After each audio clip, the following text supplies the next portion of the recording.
Começa agora o Rede TV News, com Boris Casoy e Amanda Klein. Boa noite. Olá, boa noite. Morre aos 96 anos a atriz, diretora, cantora e compositora Bibi Ferreira. A artista teve uma parada cardíaca em casa no Rio de Janeiro. Os 80 anos de carreira de Bibi.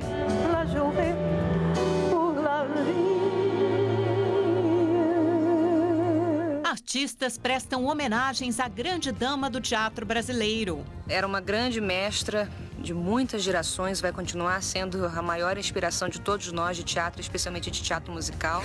Presidente Jair Bolsonaro tem alta após 17 dias internado. Supremo Tribunal Federal começa julgamento sobre criminalização da homofobia. Marcola e outros 21 integrantes do PCC são transferidos para presídios federais. A ação acontece depois de serviços de inteligência descobrirem plano de fuga. Essas e outras notícias você acompanha em instantes no Rede TV News.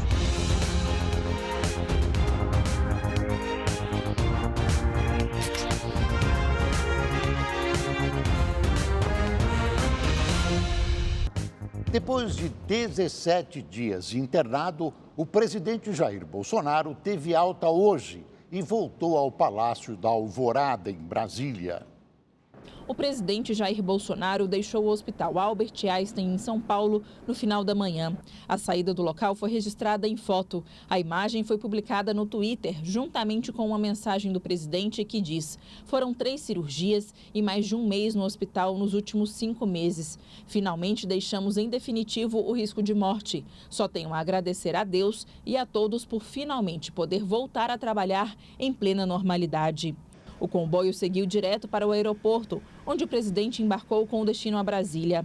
A alta hospitalar foi dada depois de 17 dias de internação por causa da cirurgia de retirada da bolsa de colostomia, colocada em setembro do ano passado, depois que Bolsonaro levou uma facada durante um evento de campanha. Em pronunciamento, o porta-voz da Presidência da República relembrou todo o período de internação e falou sobre as complicações causadas pelo procedimento, como o acúmulo de líquido ao lado do intestino e uma pneumonia. Essa pneumonia não era associada à ventilação mecânica e possivelmente decorreu de microaspiração de conteúdo gástrico. Foi realizado um ajuste na antibiótico terapia e mantidos os demais tratamentos. No boletim, os médicos destacaram que Bolsonaro deixou o hospital com um quadro pulmonar normalizado, sem dor e febre e com função intestinal restabelecida. Ao chegar em Brasília, o presidente seguiu direto para o Palácio da Alvorada, onde terá que manter o repouso e uma dieta leve pelos próximos dias. Apesar da recomendação de descanso, Bolsonaro tem muito trabalho pela frente. O primeiro e mais importante item da pauta é a reforma da Previdência. O texto está praticamente fechado pela equipe econômica, que espera apenas o aval do presidente. A previsão inicial é que o texto seja entregue no dia 19 de fevereiro, mas o alongamento da internação de Bolsonaro pode fazer com que esse prazo não seja cumprido. Ele ainda passará por um período de descanso, mas ao longo desse período ele terá a capacidade de autoavaliar-se e, a partir desta autoavaliação, perceber se é possível debruçar-se de pronto sobre esta questão. Mesmo sem a proposta ter sido oficialmente apresentada, as discussões não param. Durante um evento, o vice-presidente Hamilton Mourão ressaltou a importância da reforma da Previdência e de todos serem incluídos nela.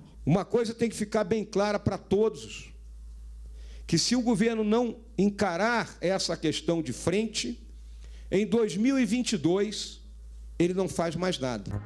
O vereador do Rio de Janeiro e filho do presidente Jair Bolsonaro, Carlos Bolsonaro, usou as redes sociais para desmentir o ministro da Secretaria-Geral da Presidência, Gustavo Bibiano.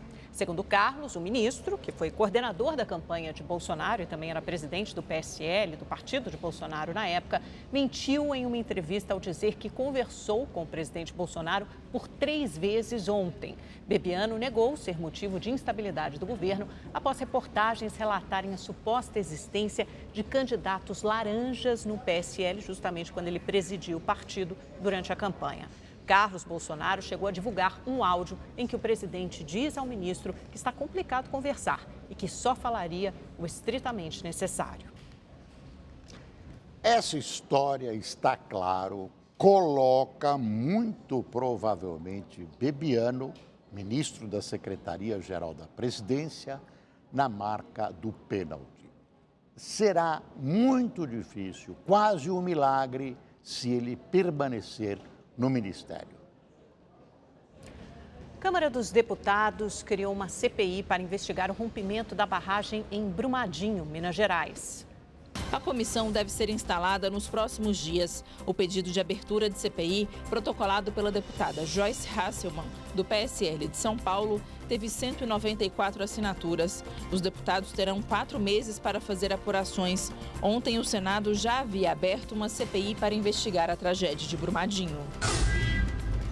O senador e ex-presidente da República, Fernando Collor de Mello, prestou depoimento ao Supremo Tribunal Federal em ação penal da Operação Lava Jato. O parlamentar é acusado de corrupção, lavagem de dinheiro e organização criminosa. Collor é suspeito de ter recebido mais de 30 milhões de reais em propina por negócios da BR Distribuidora, subsidiária da Petrobras. O senador nega as acusações. A Procuradoria-Geral da República no Distrito Federal denunciou 17 pessoas acusadas de cometerem irregularidades no Banco Regional de Brasília, o BRB. Entre os denunciados estão Paulo Figueiredo, neto do ex-presidente do regime militar João Figueiredo, e Diogo Coco, filho do ator Francisco Coco. A acusação tem origem na Operação Circos Máximos, que investiga agentes públicos e financeiros, fundos de investimentos e empresários que teriam praticado corrupção, lavagem de dinheiro e gestão temerária. Em nota, a defesa de Diogo Cuoco chamou a denúncia de precipitada e negou qualquer irregularidade. Nós não conseguimos contato com o advogado de Paulo Figueiredo. A empresa BRF vai recolher mais de 160 toneladas de carne de frango in natura. Amostras de produtos da marca Perdigão, de lotes fabricados em outubro e novembro do ano passado, podem estar contaminadas pela bactéria Salmonella. A empresa afirma que esses alimentos não estão mais à venda. A BRF também vai recolher quase 300 toneladas de carne de frango que seriam exportadas como medida de precaução. A Organização Mundial da Saúde recomendou que estrangeiros tomem a vacina contra a febre amarela antes de viajarem ao Brasil. O alerta vale para quem planeja visitar áreas consideradas de risco em 20 estados, além do Distrito Federal. A OMS vê o risco de mais um surto de febre amarela no país. Entre dezembro de 2018 e janeiro deste ano, foram confirmados 36 casos da doença em 11 cidades. 8 pessoas morreram. A Agência Nacional de Aviação Civil suspendeu as atividades da RQ Serviços Aéreos, dona do helicóptero que caiu matando o jornalista Ricardo Boechat e o piloto Ronaldo Quattrucci. Quattrucci era um dos sócios da empresa. A ANAC abriu um processo de investigação na segunda-feira, dia do acidente, para constatar o tipo de serviço que estava sendo prestado com o helicóptero de prefixo PT-HPG, que caiu na rodovia Anhanguera. Hoje anunciou que suspendeu a RQ, Serviços Aéreos Especializados, e interditou as aeronaves da empresa por indícios de prática irregular de táxi aéreo. Isso porque ela só tinha autorização para prestar serviços de fotografia e reportagem aéreas, não para realizar serviço remunerado de transporte de passageiros. As empresas envolvidas na contratação do serviço de transporte de Boechat, que voltava para São Paulo depois de participar de um evento em Campinas, têm 5 dias para prestar esclarecimentos e apresentar documentação que comprove o tipo de contratação. A Polícia Civil e o Centro de Investigação e Prevenção de Acidentes, o CENIPA, seguem investigando as possíveis causas do acidente. Nos últimos 5 dias, os bombeiros encontraram apenas um corpo em Brumadinho. O número de mortos subiu para 166. 155 pessoas estão desaparecidas. O Ministério Público, que investiga o caso, criticou o sistema de fiscalização de barragens do Estado e do governo federal. Os promotores responsáveis pelo caso analisaram diversos documentos fornecidos pela Vale após a tragédia de Brumadinho. A conclusão é preocupante. Dos 57 reservatórios avaliados, pelo menos 8 se enquadram na chamada zona de atenção, ou seja, são estruturas que apresentam severo risco de rompimento. Este professor da Universidade Federal de Minas Gerais alerta que no período chuvoso, o monitoramento das barragens deve ser ainda mais rigoroso. O grande problema de barragem é a água. Então, a água tem que ser eliminada do sistema. Ela tem sistemas de filtros e drenos que são projetados para atender essa demanda de eliminar a água, né? Mas pode estar acontecendo algum problema com filtros e drenos que está aumentando o nível de água dentro das barragens. A maior preocupação do Ministério Público é com os moradores das áreas de risco. Nos municípios de Itatiaiuçu e Barão de Cocais, centenas de pessoas estão fora de casa há quase uma semana por causa do risco de rompimento de 2 barragens de rejeitos de minério. Atenção! Esta é uma situação real de emergência de rompimento de barragem. Além de questionar a segurança das barragens, o Ministério Público criticou o sistema de fiscalização dessas estruturas. Para os promotores, o controle realizado pelo Estado de Minas Gerais e também pela Agência Nacional de Mineração é ineficiente. Diante das alegações do Ministério Público, a Justiça determinou que a Vale cumpra uma série de medidas. Entre elas, a adoção de meios efetivos de comunicação com toda a população das áreas de risco e também a comunicação imediata aos órgãos competentes de qualquer alteração nos padrões de segurança das barragens de risco. Nessas barragens você tem diferentes tipos de sensores, que são acelerômetros, piezômetros, que você pode instalar em toda a barragem. E a tecnologia hoje, ela possibilita de qualquer distúrbio que estiver acontecendo lá, você perceber na hora. Será que Brumadinho vai para a coleção dos crimes que terminaram impunes no Brasil? Será? A queda da barragem Mariana, até agora, decorridos 3 anos, também não deu em nada, pelo menos até agora, nem em indenização para as vítimas. O lugar dos responsáveis por essas empresas é atrás das grades, mas eles continuam soltos e mandando. Isso é uma vergonha. Às vésperas de completar 11 meses das mortes da vereadora Marielle Franco e o motorista Anderson Gomes, a Anistia Internacional continua buscando as respostas para o crime. Para os familiares, uma dor que não passa. É como se fosse mandado um recado: olha, quem defendia direitos humanos foi assassinado. E nós vamos continuar passando por cima dos direitos humanos e assassinando pessoas. São muitas informações desencontradas e poucos fatos concretos. De acordo com a Anistia Internacional, a investigação do caso pode ser comparada a um labirinto, já que são mais de 20 perguntas sem respostas. A munição utilizada seria pertencente a um lote da Polícia Federal. A arma utilizada seria uma submetralhadora de uso restrito e algumas unidades dessa submetralhadora teriam desaparecido do arsenal da Polícia Civil.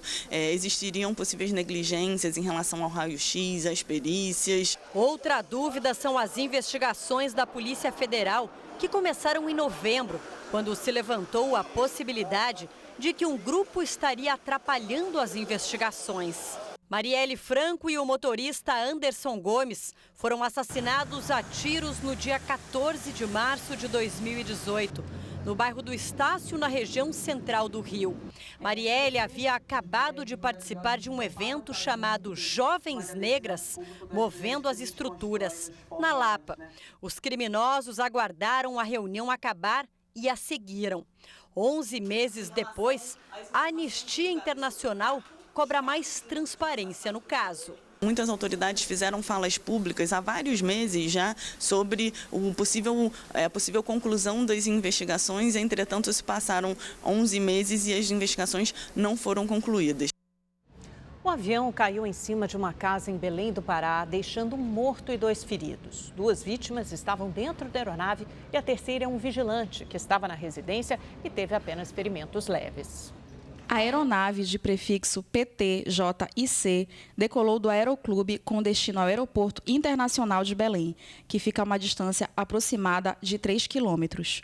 Durante o trajeto, o piloto informou à torre de orientação que o avião estava com uma pane hidráulica. Por volta das 11h30 da manhã, um avião monomotor caiu no bairro do Bengui, em Belém, deixando o piloto com ferimentos graves e o copiloto não resistiu. Preliminarmente, provavelmente foi uma pane seca, que eles chamam esse termo técnico, que seria por falta de combustível. O avião estava retornando para reabastecimento lá para o aeroporto. O piloto, Bruno Alencar, teve traumatismo craniano e foi encaminhado para o hospital e seu estado de saúde é grave. Já o copiloto, Lucas Ernesto dos Santos, de 25 anos, não resistiu e veio a óbito no local do acidente. Uma mulher teve traumatismo craniano após ser espancada na noite de ontem por 2 moradores de rua em Ribeirão Preto, no interior de São Paulo. A agressão aconteceu num cruzamento do centro da cidade. Um dos homens golpeia a mulher com socos na cabeça enquanto ela caminha pela rua. A vítima cai e continua sendo espancada. Um segundo homem também agride a mulher de 35 anos. Ela foi socorrida e está no setor de emergência da Santa Casa. Presos em flagrante, os suspeitos alegaram que a agressão foi motivada por desavenças anteriores. 13 pessoas foram presas em Caruaru, no agreste de Pernambuco, por suspeita de homicídios, tráfico de drogas, associação para o tráfico e lavagem de dinheiro. As investigações apontaram que o chefe do grupo é membro da facção criminosa PCC, primeiro comando da capital. A Igreja do Bonfim, no sítio histórico de Olinda, foi arrombada e teve 4 imagens de santo roubadas. Por ser um patrimônio histórico, o roubo na igreja, construída em 1707, é investigado pela Polícia Federal. Uma câmera instalada em uma viatura da Polícia Rodoviária Federal gravou uma perseguição a um carro. A ação começou em Vargem, município de São Paulo, e só terminou 16 quilômetros depois, em Extrema, Minas Gerais. O motorista recebe a ordem de parada logo depois de passar pelo pedágio. Os agentes se aproximam. De repente, ele acelera.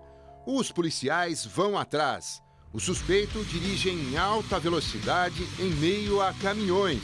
Os policiais tentam parar o carro atirando na roda. Parte do pneu vai parar no sentido contrário da rodovia. Mesmo assim, ele tenta escapar dos agentes com manobras arriscadas. Pouco depois, o fugitivo perde o controle da direção, derrapa e bate na parte dianteira de um caminhão.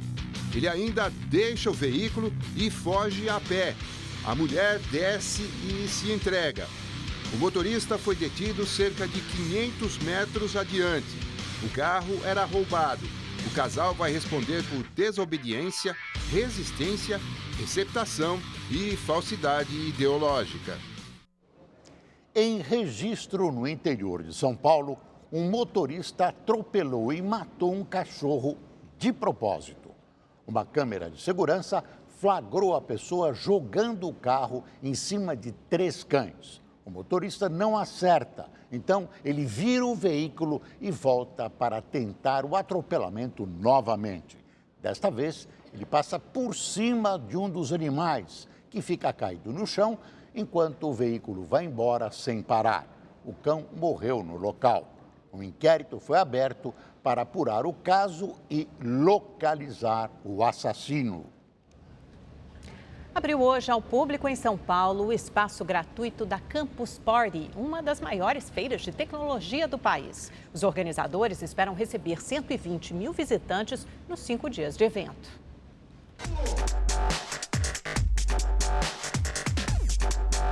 Jogos, exposições, simuladores e, como em toda a Campus Party que se preze, computadores futuristas. A 10ª edição da feira está recheada de novas ideias, como este videogame criado pelo Anderson, O controle remoto foi substituído por bananas. Nós utilizamos uma plataforma, uma plaquinha eletrônica ali, um controlador que permite fazer esse tipo de aplicação.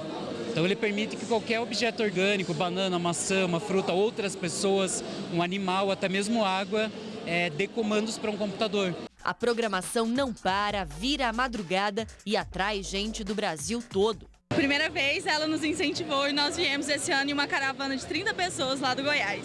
Para não perder nada, 8.000 campuseiros escolheram dormir no pavilhão, em uma área reservada para acampamento. A parte legal da Campus Party é você estar no evento, você participar 100% e só acampando para você saber. Os ingressos estão disponíveis na internet, a partir de R$ 350. E já que a gente está falando de tecnologia, quem é que não tem um aparelho eletroeletrônico em casa que está aposentado, sem utilidade nenhuma, como essa câmera de filme aqui, ó, por exemplo, que ninguém usa mais? Então, pela primeira vez na Campus Party aqui de São Paulo, o visitante pode trazer um aparelho como esse e trocar por um ingresso. É uma forma de participar do evento sem pagar nada e ainda ajudar o meio ambiente. O projeto é do governo federal e até agora já arrecadou mais de 0,5 tonelada de lixo eletrônico que vai para reciclagem. O Diego trouxe uma impressora e ganhou entrada grátis. Acho que é um incentivo bacana, eu acho que é uma forma legal da gente conseguir dar uma destinação correta e não simplesmente jogar no lixo para ir para um lixão qualquer. Mas o evento também oferece um espaço aberto ao público. É só entrar e se divertir. Aqui a gente tem tecnologia, negócio, entretenimento e empreendedorismo. Esse é o grande propósito da Campus Party.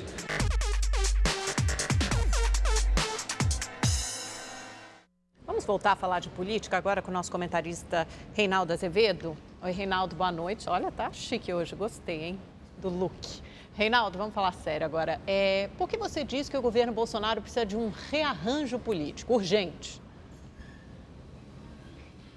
Boa noite, Amanda. Boa noite, Boris. Bom, nós vimos há pouco, vocês noticiaram o episódio envolvendo Gustavo Bebiano, que é secretário-geral da presidência. O presidente Bolsonaro o considera responsável politicamente pelo caso dos laranjas que estão aparecendo em profusão no PSL. Afinal de contas, o Bebiano era o presidente, ainda que temporário, do PSL quando esses falsos candidatos apareceram. É o caso, por exemplo, da Maria de Lourdes Paixão, de Pernambuco. Essa senhora recebeu 400 mil de verba de campanha e ela teria gastado tudo isso numa única gráfica, 3 dias antes da eleição, imprimindo alguns milhões de folhetos e simplesmente a história não fecha, é impossível a justificativa que ela dá. O Ministério Público está investigando, a Polícia Civil de Pernambuco está investigando, a Polícia Federal está investigando. Agora se descobre que a Érica Siqueira Santos, que trabalhava com o Gustavo Bebiano, então presidente do partido, aconteceu a mesma coisa com ela. Acontece que tem um ministro de Estado, Marcelo Álvaro Antônio, deputado eleito por Minas Gerais, que foi para o Ministério do Turismo, e aí sim, ele próprio, há evidências de que ele próprio criou laranjas locais em Minas. O que é um laranja, para quem não lembra? É quando você usa uma pessoa, atribui a ela um falso papel. Você faz de conta que é candidata para receber o dinheiro e, na verdade, esse dinheiro terá uma outra destinação. O Bolsonaro passou a responsabilizar o Bebiano por isso, porque ele estava na presidência temporária do PSL. Acontece que o Bebiano só foi presidente do partido por exigência do próprio Bolsonaro. À época, o presidente era o Luciano Bivar. Ele falou, não, eu quero um presidente da minha confiança. E, portanto, o Bebiano era da estrita confiança do Jair Bolsonaro. Não é? Note, agora o Bolsonaro diz, Bebiano que se explique. O Bebiano diz, não tem nada de errado, disse ontem, conversei com o presidente 3 vezes. Vem o Carlos Bolsonaro, que é o filho mais próximo do presidente, que, segundo ele próprio, ficou 24 horas com o presidente no hospital e divulga uma conversa que o presidente teve ao telefone. Não é? O que se querem saber esbarra, inclusive, em questões legais. Conversas de presidente não podem ser divulgadas assim. Né? Acredito que tenha tido autorização do pai. Agora, como é que você pega um ministro de Estado e submete esse vexame? E aí o Carlos diz, o Bebiano está mentindo, ele não falou com meu pai, não. Está aqui a prova, meu pai não quis falar com ele. Acontece que o Bebiano é ministro de Estado, trabalha no Palácio do Planalto, é secretário-geral da Presidência, é um dos responsáveis pela articulação política do governo e pelo diálogo com os poderes. Bom, o Bolsonaro deveria demitir o Bebiano? Suponho que sim, mas ele não pode demitir só o Bebiano, tem que demitir também o Marcelo Álvaro Antônio, 2 ministros com 44 dias de governo, não é? Já que janeiro tem 31 dias. É claro que é ruim para o governo, mas eu acredito que permanecer é ainda pior, não é? Porque vem por aí a reforma da Previdência e eu, a diferença dos muito otimistas, não acho que vai ser tão tranquila, ela vai passar. Mas tranquila não será. Com essa articulação toda desarranjada, aí as coisas se complicam demais para o governo. E para o bem do governo Bolsonaro, para o bem da reforma da Previdência, é preciso ajustar isso, né? Ontem teve lá uma votação sobre a lei antiterrorismo, que não tinha nada de muito especial, e já foi uma confusão danada. Então, considerando o desafio que vem pela frente, fica um conselho, o Bolsonaro, que é o penúltimo que eu dou aqui na RTV, porque estou deixando a casa, vou para outros desafios aí, está tudo tranquilo, está tudo certo, não acredito em fofoca, né? Amanhã eu me despeço de vez. Mas deixo o meu penúltimo conselho ao Bolsonaro aqui na Rede TV. Arruma, como o senhor diz, isso daí, porque isso daí está muito bagunçado. Não se faz isso com o ministro de Estado, especialmente quando quem faz é filho do presidente da República. É evidente que isso está errado, não é isso? Boa noite e até amanhã a gente se despede para valer. É isso aí. Reinaldo, primeiro queria lamentar a sua saída. Eu sei que você vai tomar novos rumos, destacar a nossa convivência fraternal e democrática e dizer também, acrescentando ao seu comentário, que esse caso deveria ser tratado pelo Ministério da Agricultura, de tanta laranja que tem nessa história. Boa noite, Reinaldo, até amanhã. O líder do PCC, Marcola, e outros 21 presos acusados de terem ligação com a facção criminosa foram transferidos hoje do interior de São Paulo para presídios federais. A transferência foi feita por centenas de agentes das polícias Federal, Rodoviária Federal, Militar de São Paulo e a Força Aérea Brasileira. Helicópteros acompanharam o comboio, que impressionou. O helicóptero, os caras pendurados no helicóptero, choque. Os 22 presos saíram das penitenciárias de Presidente Venceslau e Presidente Bernardes e seguiram para o aeroporto de Presidente Prudente, um trajeto de aproximadamente 60 quilômetros. Essa é a primeira vez que o líder do primeiro comando da capital ficará num presídio federal. Marcos Williams Erbas Camacho, conhecido como Marcola, está preso desde julho de 99. A soma das penas já ultrapassa os 300 anos por diversos crimes, como formação de quadrilha, roubo, tráfico de drogas e homicídio. Marcola e outras 21 pessoas ligadas à facção, segundo a polícia, devem permanecer por cerca de 1 ano nos novos presídios. O trabalho da segurança pública em São Paulo estabelece claramente: o Estado aqui não vai ser refém do crime. O crime será refém do Estado. E essa é uma decisão do governador do Estado de São Paulo, compartilhada pelas autoridades federais. O Brasil tem 5 presídios federais de segurança máxima: Catanduvas, no Paraná, Campo Grande, no Mato Grosso do Sul, Mossoró, no Rio Grande do Norte, Porto Velho, em Rondônia e Brasília. Os 22 transferidos hoje serão enviados a 3 deles: Mossoró, Porto Velho e Brasília. O avião da FAB pousou com os detentos por volta das 2 horas da tarde em Brasília. Marcos Camacho deve ficar em Porto Velho pelo menos os 6 primeiros meses. O presidente Jair Bolsonaro determinou reforço do Exército em cidades onde os membros do PCC ficarão detidos. Hoje também o ministro da Justiça, Sérgio Moro, endureceu as regras para as visitas nesses presídios. A transferência foi um pedido do Ministério Público Estadual em novembro do ano passado, que foi acatado agora. A investigação identificou um plano para resgatar Marcola da prisão e ameaças a um promotor que combate a facção no interior de São Paulo. O promotor é Lincoln Gaquia. Ele faz parte do Grupo de Atuação Especial de Combate ao Crime Organizado, GAECO, em Presidente Prudente. Em dezembro de 2018, a Procuradoria-Geral de Justiça falou sobre as ameaças encontradas em cartas. Esse tipo de ameaça, ao contrário de constranger promotores e a instituição, reforça o nosso trabalho. A defesa de Marcola disse não ter sido informada sobre a transferência. A última vez que o líder do PCC foi transferido, em 2006, mais de 500 pessoas morreram vítimas de ataques violentos em São Paulo, entre policiais e integrantes da facção criminosa. Essa medida e a regulamentação mais dura dos contatos das visitas aos presos já deveria ter sido tomada há alguns anos. No fundo, a decisão foi sendo protelada porque as autoridades do momento temiam a reação violenta do PCC. E não se surpreenda se essa reação realmente acontecer. As autoridades estaduais e federais sabem disso, já têm um plano, estão preparadas para o que der e vier. Bom, vamos falar de previsão do tempo. A Gabriela de França está aqui. Boa noite, Gabi.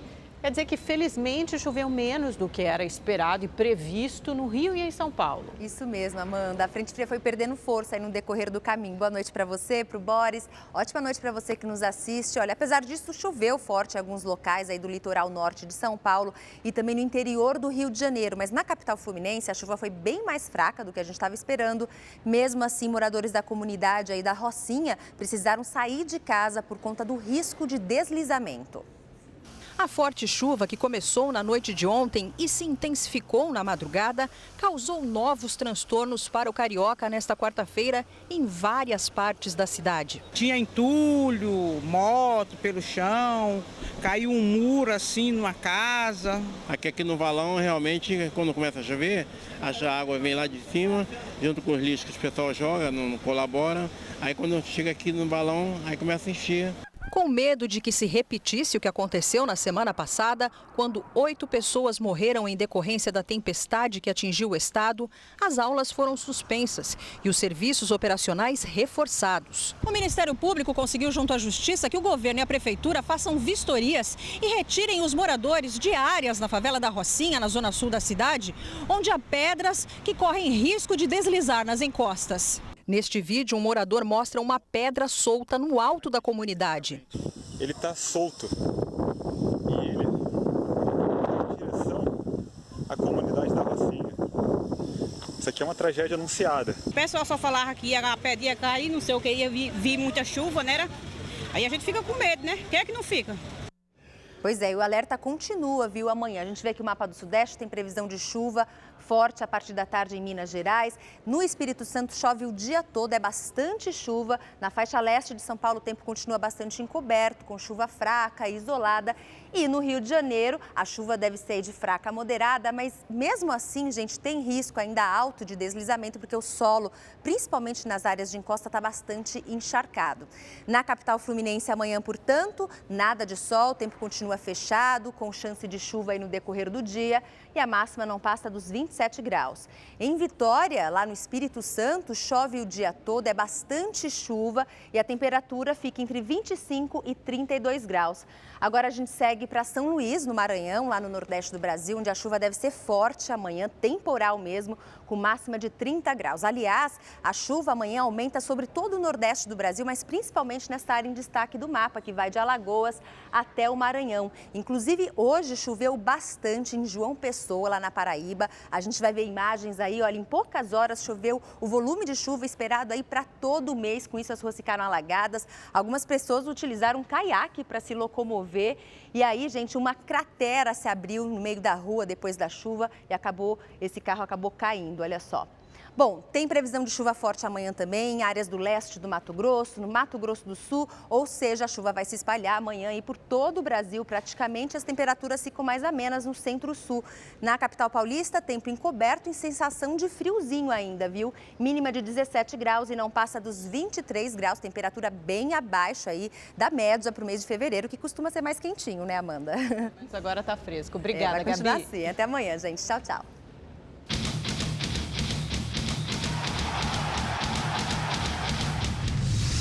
Agora a Sul-Americana é nossa! E pra começar, tem Coringão na Rede TV. Rivalidade Brasil e Argentina. Corinthians e Racing. Amanhã, 9h30 da noite.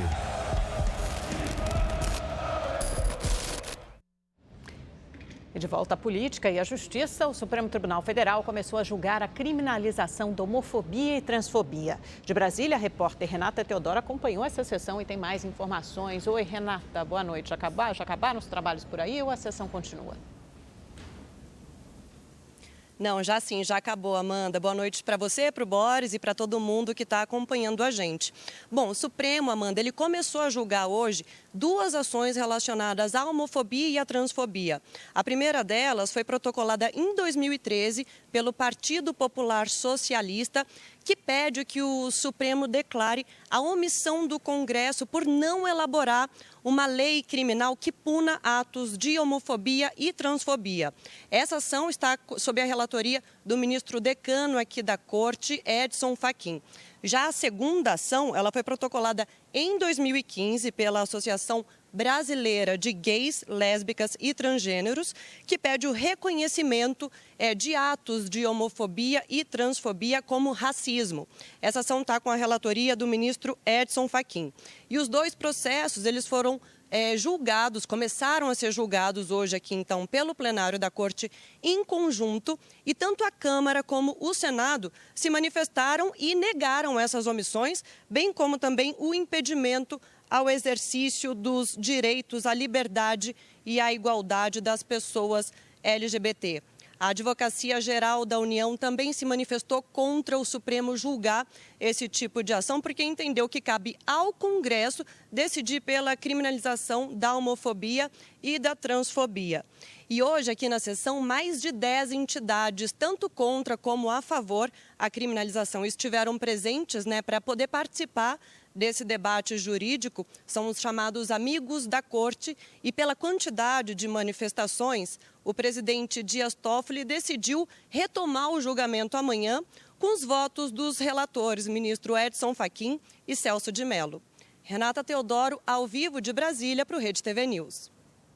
O Papa Francisco criticou Nicolás Maduro em resposta à carta enviada pelo chavista em busca de ajuda para solucionar a crise na Venezuela. Na carta divulgada pelo jornal italiano Corriere della Sera, o Papa não se dirige a Maduro como presidente da Venezuela e critica o socialista por não tomar ações concretas em acordos mediados anteriormente pela Santa Sé. Francisco também voltou a pedir que se evite o derramamento de sangue. O Vaticano e Maduro não comentaram a divulgação do documento. Hoje, o chavista voltou a atacar o líder da oposição, afirmando que Juan Guaidó terá que enfrentar a justiça cedo ou tarde. A jornalista filipina Maria Ressa, uma das profissionais mais influentes do país, foi presa. Ela é acusada de difamação cibernética por um artigo publicado em 2012. Ressa é fundadora do Rappler, site crítico ao governo de Rodrigo Duterte. O caso reacende o debate sobre a política de perseguição a opositores no país. Em 2018, Maria Ressa foi eleita a personalidade do ano pela revista Time, junto com outros jornalistas perseguidos ou mortos. Uma pantera negra foi fotografada na África pela primeira vez em mais de um século. O animal é extremamente raro. Sua pelagem preta se dá por uma combinação genética chamada de melanismo, que é o oposto do albinismo. As imagens foram registradas por um fotógrafo inglês no Quênia. Ele deixou a câmera em uma espécie de armadilha por alguns dias, captando as imagens impressionantes do felino. E olha como é bonito, nossa! Na China, uma imagem impressionante. Um bombeiro arriscou a própria vida para tirar um botijão de gás em chamas de uma residência. As imagens mostram o homem puxando o cilindro para fora da casa com a ajuda de um rastelo. O botijão estava com a válvula quebrada e poderia explodir a qualquer momento. Não há informações sobre feridos. Depois da tragédia com os meninos da base do Flamengo, a Justiça do Rio de Janeiro proibiu a entrada de crianças e adolescentes no Ninho do Urubu. A Polícia Civil interditou também um alojamento das categorias de base do Botafogo no estádio Caio Martins, em Niterói. A Delegacia de Proteção à Criança e ao Adolescente constatou rachaduras nas paredes e fiação elétrica inadequada durante vistoria no estádio Caio Martins. Os jovens foram encaminhados para a sede do clube em General Severiano, zona sul do Rio. Segundo a polícia, foi constatado que o Botafogo não tem documentação necessária para abrigar os jogadores no estádio Caio Martins. Em São Paulo, a Prefeitura e a Secretaria de Esportes e Lazer criaram um grupo para inspecionar alojamentos com perigo iminente. A medida já está valendo. A determinação é muito clara. Os clubes que tiverem alojamentos e dormitórios que não estejam em conformidade com a legislação municipal suspendem, a determinação é que haja suspensão desse tipo de atividade. O São Paulo suspendeu o funcionamento dos dormitórios no CT da Barra Funda e transferiu os atletas para a Cotia por medida de precaução, assim como Juventus e Portuguesa. O Corinthians admitiu irregularidades em imóvel alugado, mas disse que vai cumprir as exigências quanto antes. Os clubes têm 90 dias para serem fiscalizados, acompanhados, monitorados e enviarem toda a sua documentação para que possam estar regularizados nesse prazo. O Grêmio foi notificado pela Prefeitura de Eldorado do Sul por não ter licença do município para abrigar um alojamento das categorias de base. Depois da porta arrombada, grandes providências. E agora à noite, o Palmeiras divulgou uma nota dizendo que foi notificado pela Prefeitura de São Paulo sobre a restrição imediata do uso de alojamentos e dormitórios sob a responsabilidade do clube. Dessa forma, o Palmeiras decidiu hospedar os atletas das categorias de base em um hotel da capital paulista. Morreu hoje, aos 96 anos, a artista Bibi Ferreira. Ela sofreu uma parada cardíaca em casa, no Rio de Janeiro. Então vamos até o Rio conversar com o repórter Tony Vendramini, que tem mais informações. Oi, Tony, boa noite. Notícia triste, né? Mas Bibi viveu uma vida completa. Pois é, muito triste. Boa noite, Amanda. Boa noite, Boris. Boa noite a todos que nos acompanham. A Bibi Ferreira morreu na tarde de hoje aqui no Rio de Janeiro. Ela teve uma parada cardíaca e morreu em casa, no bairro do Flamengo, na Zona Sul. No ano passado, ela enfrentou uma série de problemas de saúde e chegou a ser internada 3 vezes, o que fez ela encerrar a carreira, mesmo a contragosto. Em entrevistas, Bibi Ferreira dizia que nunca deixaria de trabalhar nos palcos. O velório dela será amanhã, aqui no Teatro Municipal, das 10 horas da manhã até as 3 horas da tarde, e será aberto ao público. Depois, o corpo será cremado. Bibi Ferreira estava com 96 anos e é considerada a grande diva do teatro brasileiro. Meu amor, não vai embora. Vê a vida como chora. Atriz, cantora, diretora, apresentadora, compositora, enfim, uma artista completa. Em quase 80 anos de carreira, Bibi Ferreira foi o maior nome do teatro no país.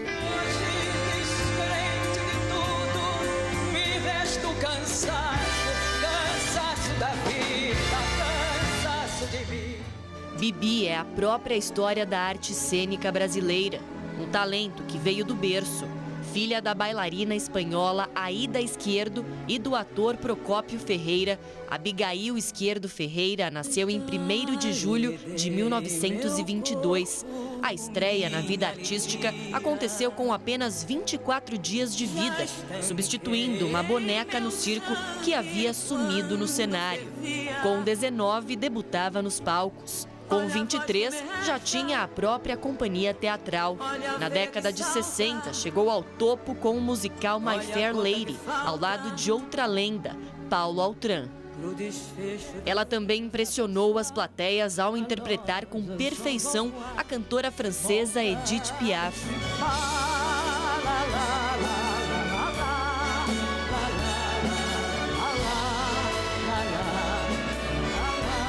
Em 2015, ao completar 75 anos de carreira, Bibi Ferreira esteve nos estúdios da Rede TV para participar do Mariana Godoy Entrevista. A artista se preparava para um momento especial, o início da turnê em que cantava Frank Sinatra. Com licença, gente, eu vou cantar Sinatra em Nova York. Mas ela pode. Cara de pau, cara ela de pau. Pode. Cara de pau. Mas, enfim, vá lá. Se dedicou aos palcos até os 95 anos e ano passado foi homenageada com um musical. Bibi deixa o palco da vida, mas a cortina nunca vai se fechar para ela. A gente por aqui seguirá aplaudindo cada lembrança desta estrela.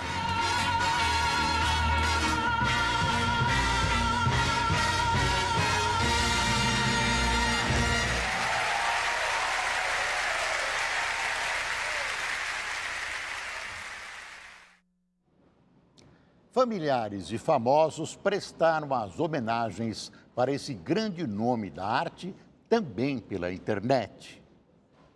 Miguel Falabella foi um dos primeiros a comentar a morte de Bibi. O ator recordou a performance da atriz em Alô Dolly e atribuiu a ela o encantamento dele pelo palco.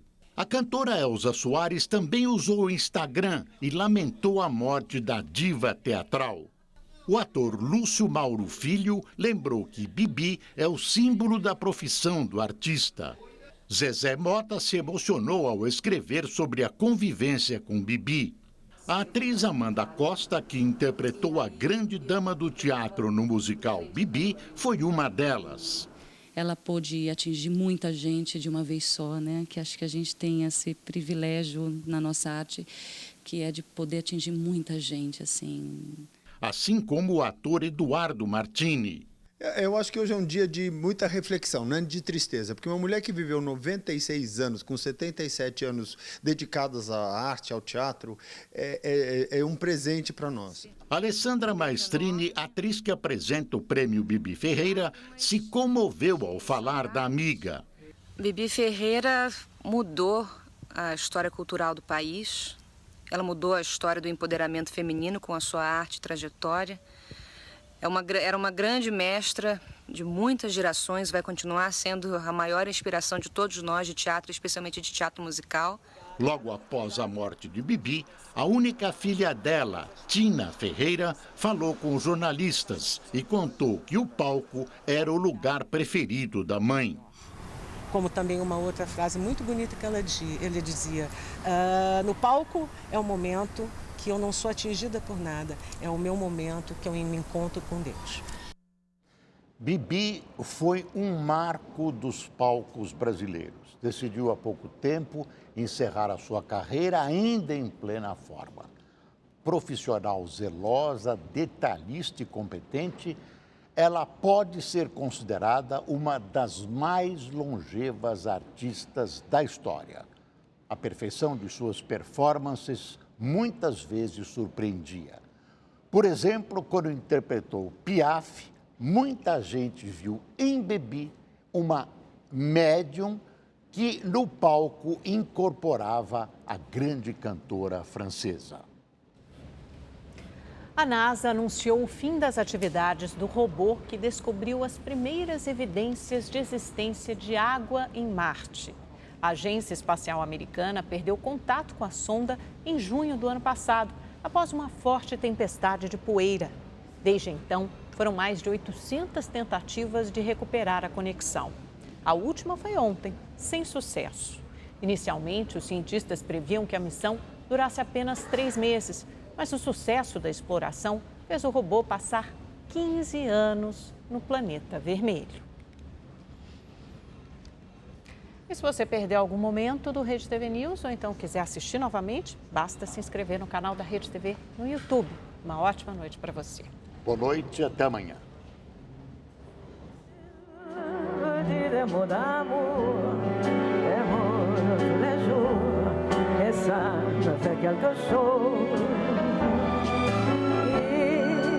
Entré dans mon cœur une part de bonheur dont je connais